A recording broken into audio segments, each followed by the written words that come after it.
As you may or may not be aware of, on the 6-liter Powerstroke diesel engine with a high pressure oil system, a couple common areas of leak are here at the ball tube valve, as well as the seals on the injector here itself.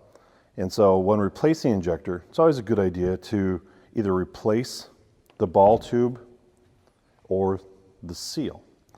In the past, technicians were left with one option. That was replacing the entire rail. Well, now we have the solution available here in which you can purchase the ball tube, which comes with a seal, or you can purchase the seal kit, which enables you to replace all the O-rings. So it's always a great idea, if you're doing an injector replacement on a 6-liter, to go ahead and at least replace the seals. But in the world of good, better, or best, it's a great idea to replace these ball valves as well. So we've got the tool available here, and so I'll insert it in there. I'm going to take an electric impact with a 15/16 socket to remove this. Those things are in there pretty tight, so that's where it's nice to hold it in the vise here and then use the electric impact to remove the nut, the retainer nut. So get that out of the way. Now it allows me to remove the old ball valve, and I can get that out, set that off to the side, and then dig the O-ring out.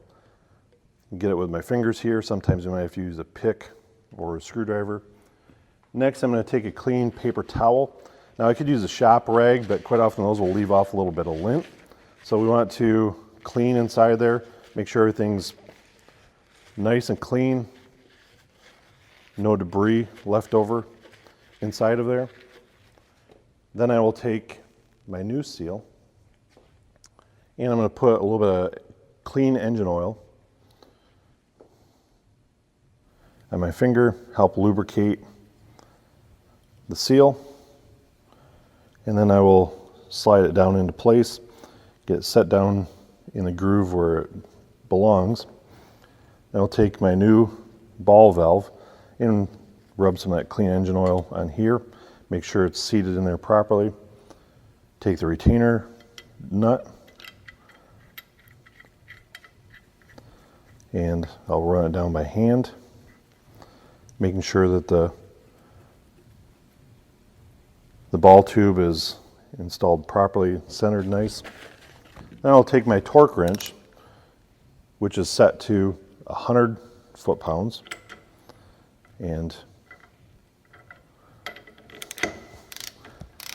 again, this is where it's handy to have it in the vise because I don't have to worry about holding it. And then as I'm torquing this down and getting a good hard torque on it, see how it slides there a little bit even. But now that I've got it torqued down, remove my tool and we'll work our way through the other ones. And of course, we want to make sure that this is good and lubricated. And when we install the high pressure rail on the injectors, I want to make sure that I've got oil on the top of the injectors as well and make sure everything's lined up so I don't cut the seal or damage the new injector in any way. Hopefully now you understand the simple process of replacing the ball tube on this high pressure oil rail and a 6-liter Powerstroke diesel engine.